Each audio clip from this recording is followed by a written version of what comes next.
Hello, guys. It's time for me, Andrew Aura, to explain why pre-movie SpongeBob was not as good as post-movie. I mean, referring to Sandy, that is. Now, when I say when I'm referring to Sandy, like post-movie Sandy, I don't mean like her treatment was good. I mean like her character got better. Obviously her treatment got worse as we have episodes like Someone's in the Kitchen with Sandy. But she was given some much better respect when it came to developing her character. So people have actually complained that the post-movie Sandy is actually worse than the pre-movie Sandy. In my opinion, she actually got even better.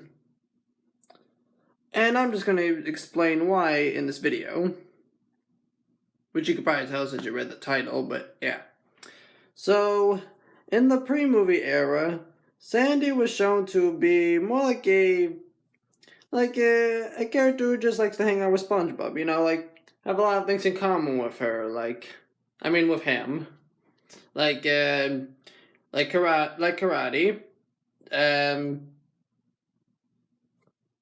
weightlifting, I guess, like rip pants, even though he didn't like weightlifting, but like just hanging out at the beach, I guess. But the problem is, she was never really shown to have her own unique thing about her to really improve her personality back in the pre-movie era.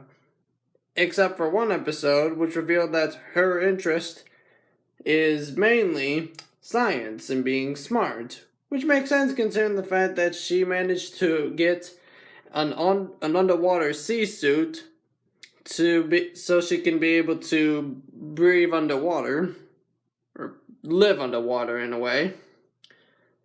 So seeing episodes like Sandy's Rocket actually shows her personality to be related to science and inventing. But the thing is, that's the only episode that actually does anything like that with her. Every other episode in the pre-movie era just has her hang out with SpongeBob wherever they go. And it doesn't really work all that well.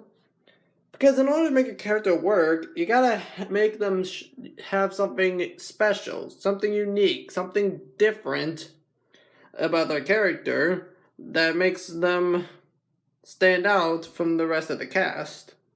Like the reason we like Patrick is because he's the idiot of the show, and that's mainly his personality, and that's what makes him different.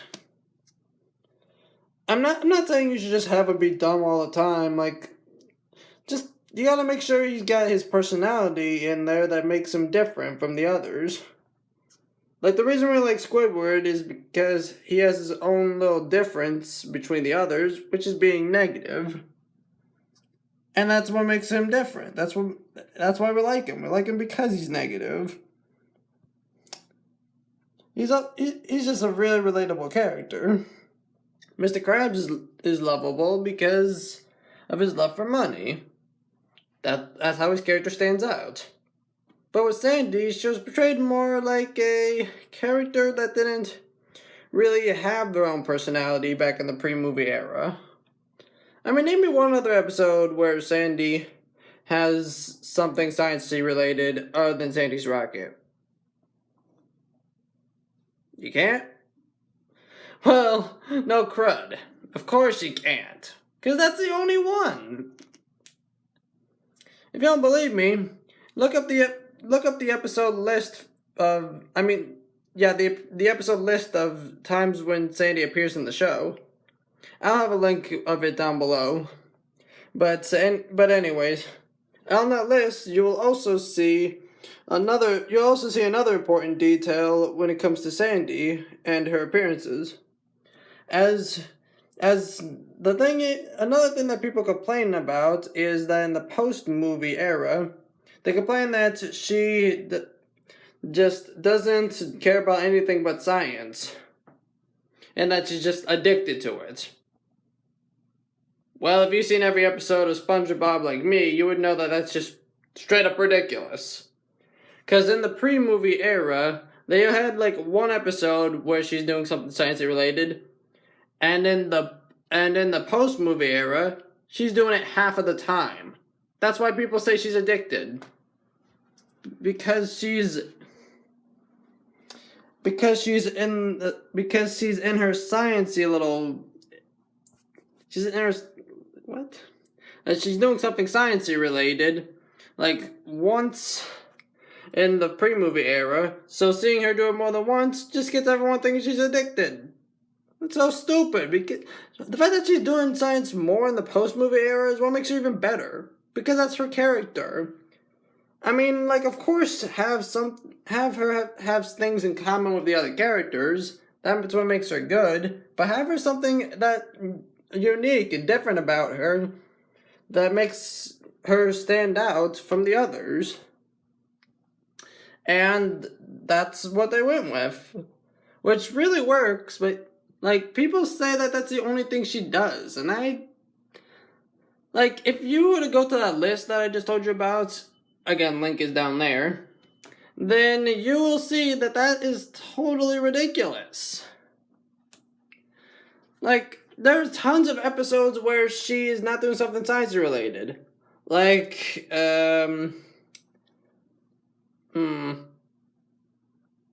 I'm sorry, it's just the sciencey episodes are more memorable. And that's another thing. Like, the sciencey episodes are better, actually. They're more memorable, they're funnier, and they're just overall better. I mean, you can't forget episodes like Chimps Ahoy, or Mooncation, or Perfect Chemistry, can you? No, of course not, because they're that good. But there are also tons of episodes where she's not doing something sciencey related. Like, half of the time she's not doing something science related. And yet people act as if that's the only thing she does, and would rarely do anything that the others like to do. Not even true. Like, remember when she was hanging out with SpongeBob, playing some badminton and ditching? Or when she was trying to help SpongeBob and, You Don't Know Sponge? You call that a character who's addicted to science? Like, a lot of the time, she's not even doing something sciencey related. What about The Way of the Sponge, huh? What about in Waiting? What about in other episodes that featured her? I mean, seriously. Like, half of the time, she's doing something sciencey related.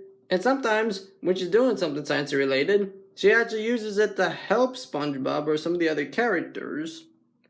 That's pretty good, if you ask me. So, like, that means 25% of her appearances is her using science to make something interesting of the show, or to help out the other characters. Like, remember when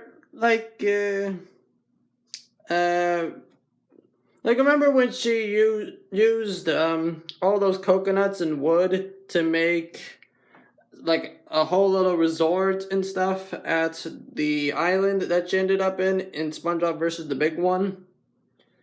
Like, if she can do that, then that's pretty good if you ask me. Especially because that helped her get all the way back home. In fact, even the helicopter helped Mr. Krabs take down the Flying Dutchman as well. And she managed to land back in Bikini Bottom too, so... Yeah, her science actually helps the other characters. And she's not always doing something sciencey related either. Again, check out the list of episodes from seasons 4 to 9A. She's not just sciencey, that's just her character. So why are you complaining? Pre-movie SpongeBob didn't give her any character. They didn't develop her. They hardly even developed her. You can't just have a character that just likes everything you like and be female and think, oh, that's enough development. No, that's stupid.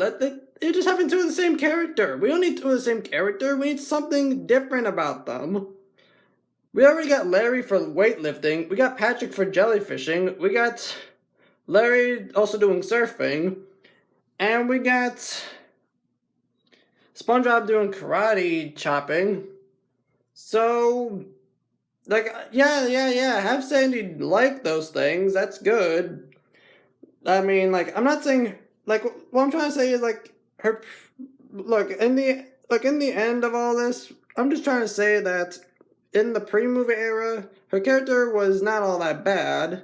I like how she's able to have similar interests like SpongeBob, but I just wish that they gave her actual character, gave her her own little thing, like they did with all the other characters.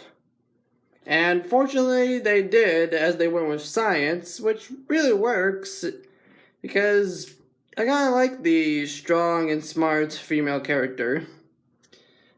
It really adds a little bit of something special to, the female character of a show.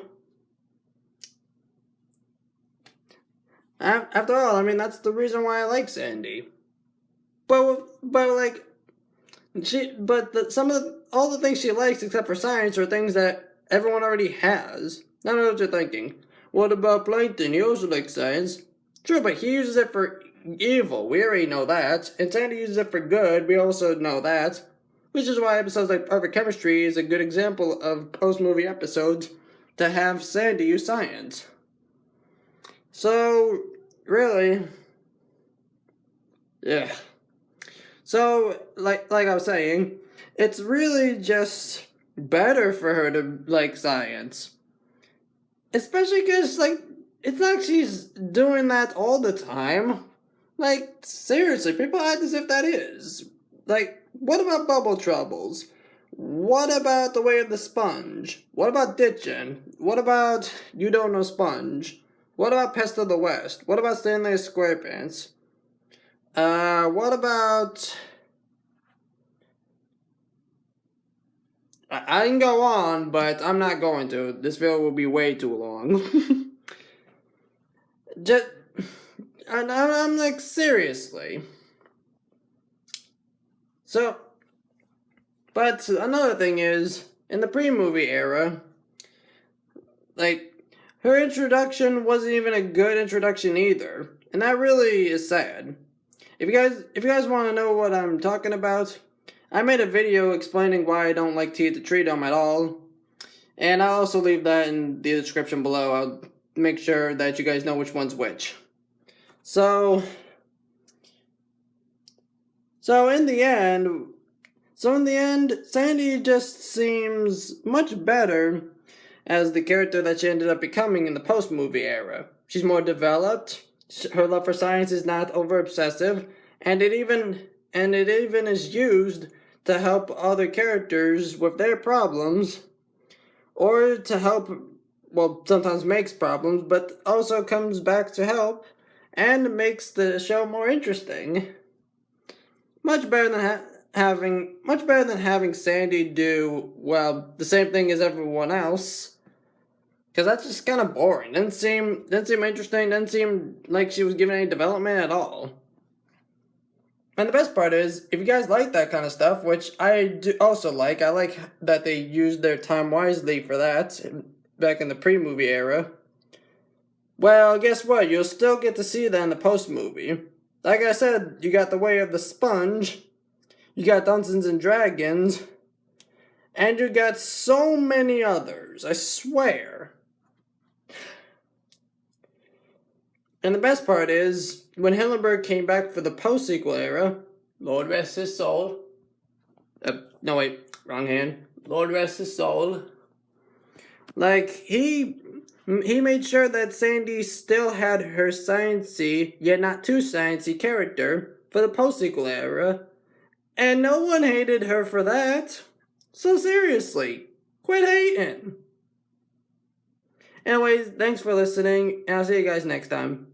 Bye.